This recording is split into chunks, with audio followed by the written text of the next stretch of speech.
¿Se puede ser inclusivo en estos tiempos cuando ves cómo te afecta el sesgo? Yo creo que absolutamente, porque de eso se trata en el fondo, ¿no? O sea, la inclusión, yo siempre digo, la diversidad, sí, maravilloso, pero en el fondo el nudo que tenemos son las desigualdades y los sesgos reproducen y ensanchan desigualdades, ¿no? Bienvenidas a Voces de Poder. Hoy vamos a hablar de un tema que, aunque muchas veces pasa desapercibido, tiene impacto profundo en nuestras decisiones diarias, en las relaciones y en la forma en que se construyen nuestras sociedades. Los sesgos inconscientes de género. ¿Alguna vez te has sorprendido pensando en que un hombre es más apto para liderar o que una mujer es mejor para cuidar? Bueno, de estos temas vamos a hablar con Silvia Salinas, que nos acompaña hoy, investigadora en temas de género, CEO de Catalítica. Querida Silvia, qué gusto verte, qué gusto conversar de este tema, aunque tú dominas los temas de género, pero este me llamó profundamente la atención. Qué gusto, Silvia, querida. No, el gusto es mío y realmente creo que es un tema muy relevante, muy apasionante. Bueno, como su nombre mismo lo indica, es algo inconsciente, así que muchas veces lo hemos naturalizado, pero creo que diversos estudios del ámbito, por supuesto, familiar, personal, social, pero incluso empresarial, que es lo que en realidad también en algún momento me llamó la atención, han puesto en evidencia el impacto de este tema, ¿no? El impacto en distintas dimensiones, por supuesto, la injusticia, por supuesto, eso, la desigualdad de oportunidades, pero también impactos económicos. Así que creo que es un tema que nos permite ir desde nuestro día a día y hacernos conscientes de por qué pensamos a veces que algo tiene que hacer la hija y no el hijo, o a veces dudamos y aunque no hagamos esfuerzos, pero sí estamos pensando que no lo va a hacer tan bien, ¿no? Entonces nos puede llevar del ámbito personal al ámbito de las altas empresas, ¿no? Siempre hablo de estos temas de sesgo de género con mi entorno, con la gente que más o menos trabaja en esto. Pero cuando yo lo converso más allá, tal vez en la universidad o con otras amigas o familia, muchas de las personas que hablamos de este tema son aparentemente neutrales, pero cuando tú ya les tocas a mayor profundidad, recién se dan cuenta de que sí tienen este sesgo de género. ¿Cómo se está trabajando en esto? Bueno, yo creo que lo primero es reconocer que todas y todos tenemos sesgos de género y muchos sesgos, o sea, porque los sesgos de género tenemos sesgos de edad, tenemos sesgos por incluso religiosos, por pertenencia étnica en nuestro país, o sea, los sesgos son múltiples. Hay distintos documentos que hablan de 50, de 100 sesgos, etcétera, etcétera, ¿no? Y distintos tipos de sesgos. Entonces, yo creo que ese es una primera afirmación muy importante, ¿no? Que los queramos o no reconocer y que nos hagamos a los neutrales, eso es la diferencia. Pero creo que al ser inconscientes, precisamente es porque no tomamos conciencia. Yo creo que los sesgos no se basan pues en datos, porque esto pasa lo mismo con los liderazgos de las mujeres. Yo les digo, ¿acaso las mujeres son menos capaces? No, es nuestra idea de jefe, es nuestra construcción mental de cómo o quién es un líder. Y cuando tú ves las revistas, los libros, en general los liderazgos, la imagen es un hombre, hay más de cierta edad. Hay un estudio muy interesante como en Estados Unidos, bueno, tienen muchos datos para muchas cosas, que muestra, por ejemplo, incluso en hombres, que la mayoría de los hombres son de una cierta estatura. O sea, tú no solo hombres, sino no te imaginas un hombre chatito, como decimos aquí. En general, el imaginario de líder es alguien grande, que sienta presencia. Y bueno, un montón de discriminaciones también, ¿no? Porque con temas de nombres, con temas de, pues eso, de edad. Y bueno, ahí te doy la palabra que me lancé.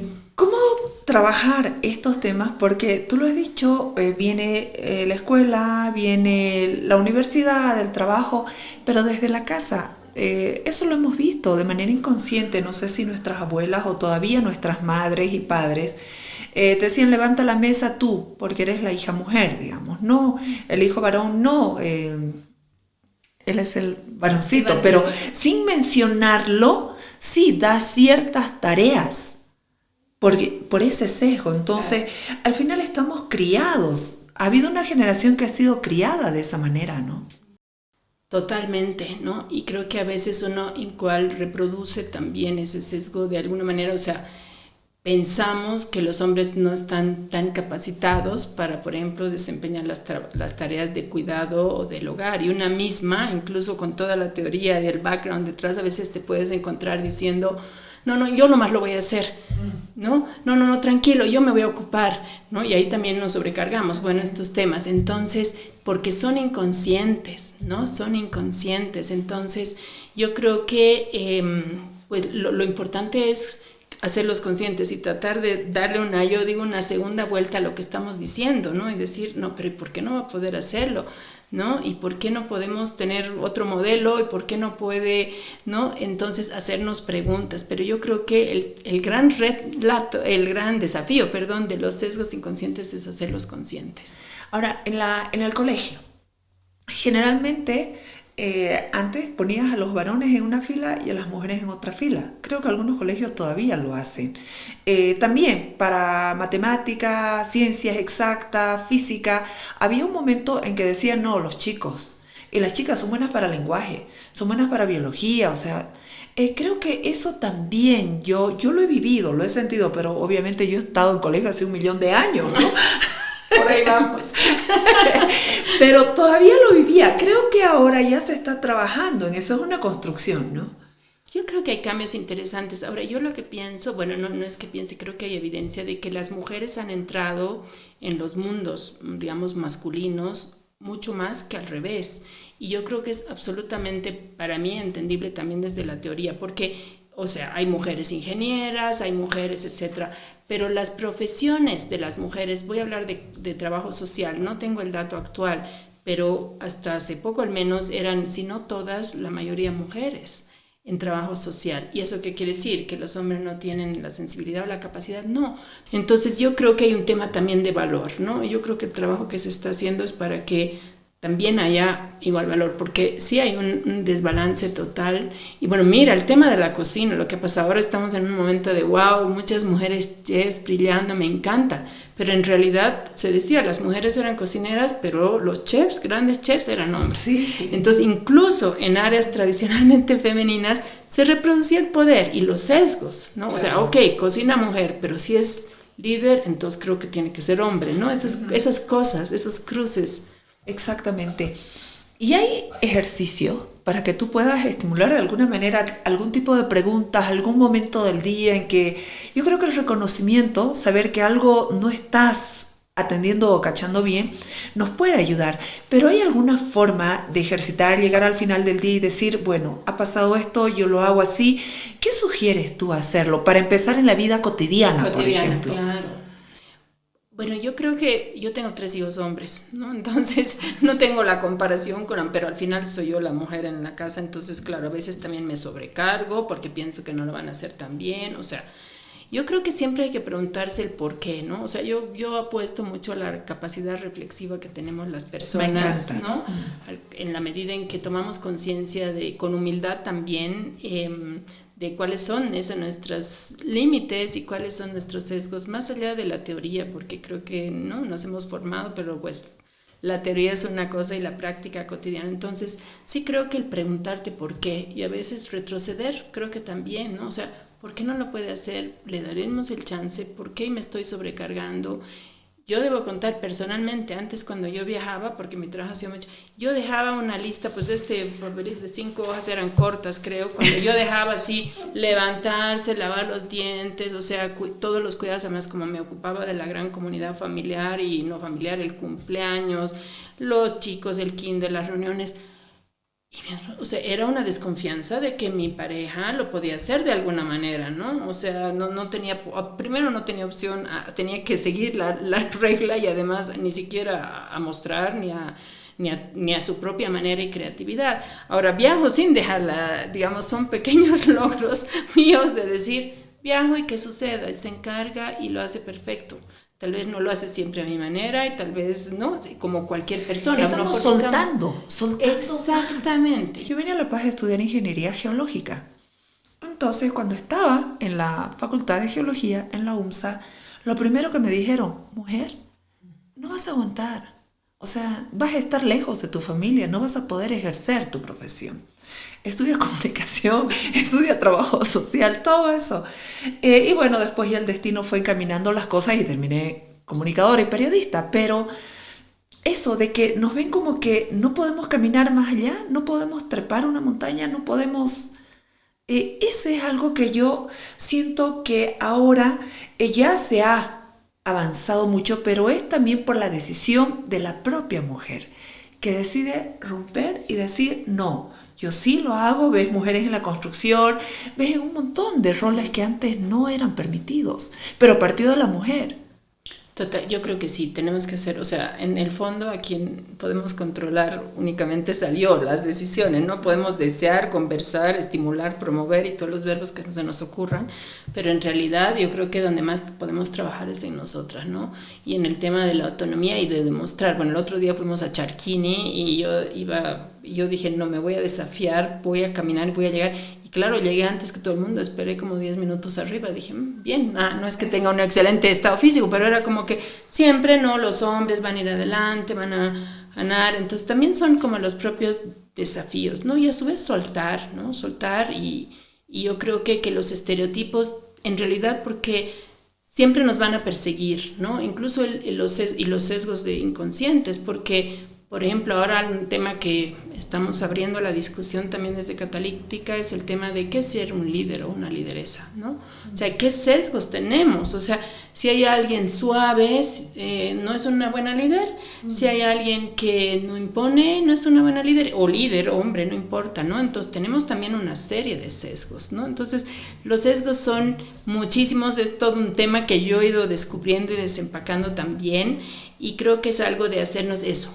¿Qué pasa en nuestro inconsciente? ¿No? Hay una imagen bien interesante que es y es de género, porque está una persona en una cama de hospital y él está atendiendo creo que es un hombre, y le dice el paciente, le dice, ay, cuando vino la enfermera y me dijo, y él que le dice, no, esa es la doctora, yo soy el enfermero, pero automáticamente en su cabeza el médico era el hombre y la mujer era la enfermera, ¿no? Entonces, incluso en lo propio sesgo donde estás haciendo, recuerdo en lo personal, ¿no? A veces, o sea, uno dice, yo quería contratar un apoyo para mi papá, y claro, yo decía en mi cabeza, tenía que ser un enfermero, ¿no? Porque tenía que ser hombre, lo iba a saber manejar mejor.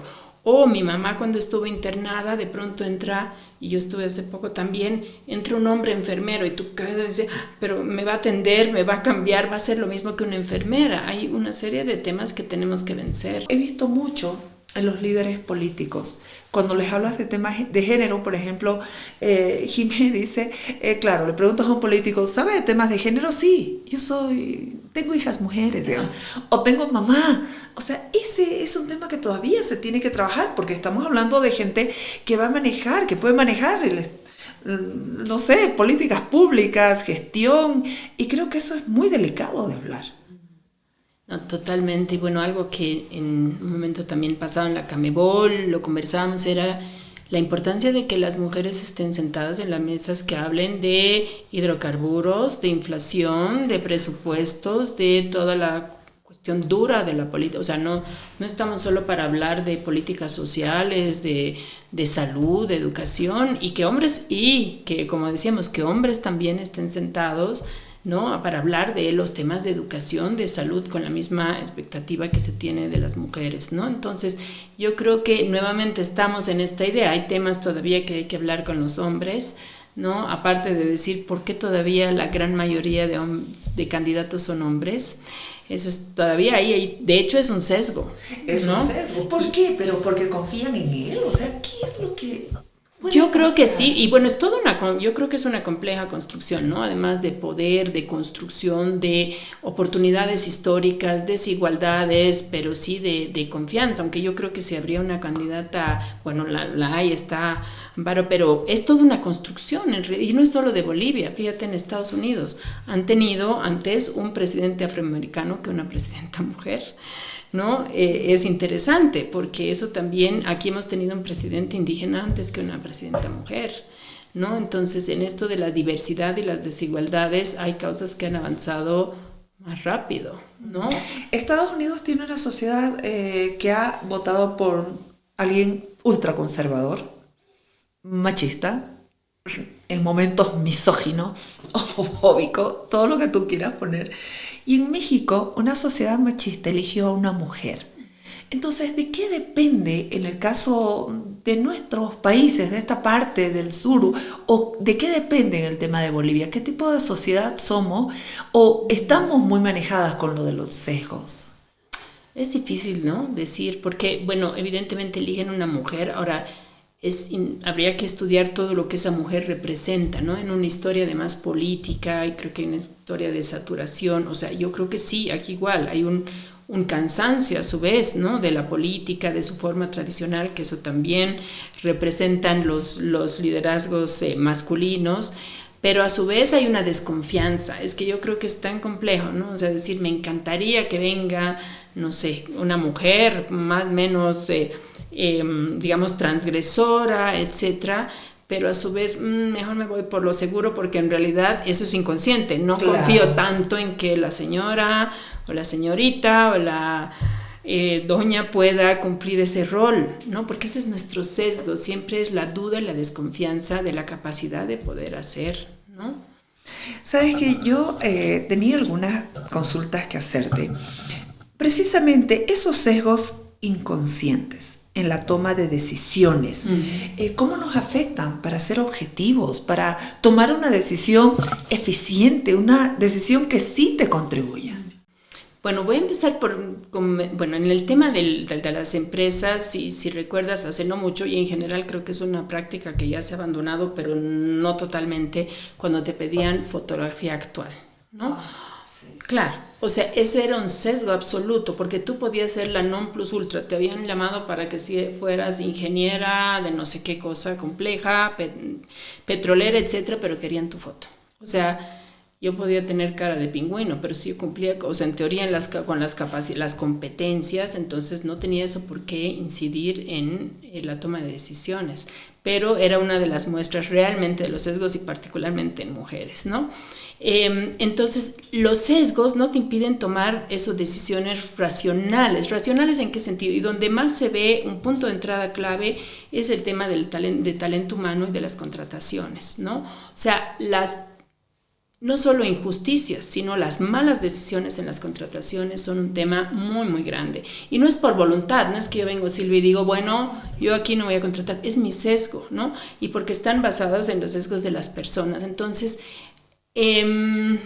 han empezado a crearse plataformas, por ejemplo, con inteligencia artificial, que lo que te miden son, y los currículums que llaman ciegos o neutros, ¿no? Es decir, tú mandas tu currículum, primero no deberías decir ni edad, ni foto, ni cómo te llamas, ni siquiera dónde vives, porque ese es un hallazgo, algo que no sabía, que mucha gente cambia su lugar de residencia. Claro, porque mejor si estás cerca de la empresa, ¿no? Pero además porque hay sesgos que generan ciertas cosas, que empresas que, por ejemplo, se asombran y dicen, pero ¿por qué solamente tenemos gente de la UPB, digamos? O de cualquiera, de la Católica. No, acá nunca hemos dicho que queríamos gente de la UPB, pero claro, son tus círculos, tus sesgos, tu forma de contratación, y de pronto un supergenio del Alto no se va a postular. O si recibes un currículum, tu sesgo también, un chico del Alto, no sé, de pronto, no sé, no me da mucha confianza, ¿no? Sin razón, porque sus competencias pueden perfectamente calzar con lo que estás buscando. Entonces, lo que han demostrado, y eso se ha utilizado también en las admisiones a las universidades en Estados Unidos, para ver el tema de población hispana y para población afrodescendiente. Y el impacto ha sido increíble, porque obviamente, digamos que después se veía que han contratado, pero también en las universidades han admitido mucho más postulantes que eran hispanos y que eran afrodescendientes, porque el sesgo, no es perfecta la inteligencia artificial, pero no tiene el sesgo en principio humano, aunque sí la inteligencia artificial tiene ahorita muchos sesgos de género, pero ese fue un experimento muy interesante y muchos lo están realizando, ¿no? En México yo vi una plataforma muy interesante, es más, son servicios que te dan, tú dices, quiero contratar una persona que sea gerencia, estas son las competencias, la gente manda sin dar sus datos de detalle y te dirá este currículum número tantos es el que es el adecuado. Y después tal vez conocerás, bueno, siempre hay un tema también de feeling, de química, porque a veces me dicen, sí, pero la última entrevista, por favor, que sea, no, que sepamos quién es. Claro, pero eso sí. Sí, eso sí, yo creo que porque además hay, como decimos, el feeling, pero realmente el impacto de los sesgos, a mí otra cosa que me motivó a meterme un poco más en el tema es que Deloitte hizo un estudio en Estados Unidos y concluyó que el impacto económico de los sesgos en las empresas norteamericanas ascendía a $60 mil millones. O sea, es un volumen enorme, ¿no? Entonces, ¿qué pasa? Que las malas decisiones hacen que contrates a personas que no están totalmente cualificadas, más allá de toda la injusticia que está detrás, ¿no? De la discriminación y todo, que la pongo no detrás en el primer lugar, pero la doy por sentada. Promoción de personas equivocadas, bueno, una serie de impactos incluso en la productividad, ¿no? Yo empecé también a mirar qué pasaba en la innovación y las personas que, bueno, hay otro estudio que muestra que casi el 40% de las personas encuestadas en otra encuesta decía que sentía víctima de sesgos inconscientes, ¿no? Por X razón, por edad, por género, etcétera. Y ellas decían que como consecuencia, o sea, como su resistencia era no dar sus ideas, o sea, trabajaban pero no daban sus soluciones, o sea, se michaban, como decimos acá, ¿no? O sea, porque la gente lo siente.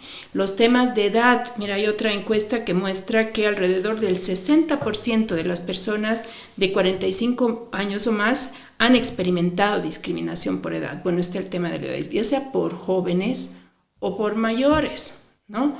Y bueno, hay un montón de sesgos. Por ejemplo, en este tema de la innovación, me acuerdo el año pasado creo que salió una entrevista, una investigación muy interesante de Alemania que decía, la creencia es que los más emprendedores, innovadores son las y los jóvenes. Pero no, o sea, los que instalan los emprendimientos más innovadores son mayores de 40 años. Pero o sea, la creencia de que, wow, y creencia que la podemos compartir hasta cierto momento que llega y dice, wow, no lo había pensado, ¿no? Incluso cuando yo abrí mi empresa hace 7 años, creo, en 2017, me decían, pero a esta edad, Silvia, ¿vas a abrir una empresa dedicada a la innovación?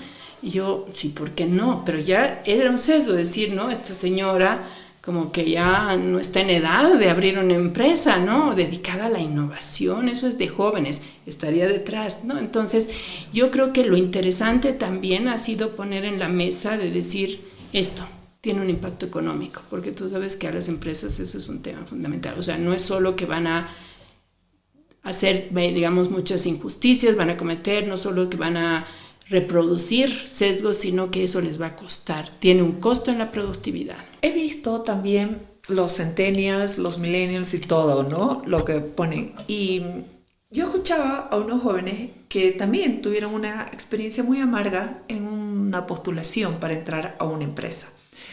Y después de un tiempo se me acercan y me dicen, ¿qué pasó en mi caso? Y les digo, bueno, no sé. Y cuando voy averiguando un poquito más allá qué fue lo que sucedió para unos jóvenes brillantes, no voy a decir si eran hombres y mujeres para dejarlo ahí, pero las personas que contrataban decían, sí, pero millennials o centennials, ahí estaba el tema de que eran gente que no trabajan con más esfuerzo, es gente que no va a dar más de lo que... Es gente que está cómoda, que está en un sitio de confort, que no va a esforzarse más que el otro. Entonces ahí también me sentí profundamente triste porque no puedes también por un sesgo así limitar el ingreso a una empresa con grandes posibilidades y oportunidades solo porque o son centennials o millennials o son chicos que están con las redes, o sea, no pueden. Yo creo que tu caso es un ejemplo excelente, ¿no? Para mostrar cómo...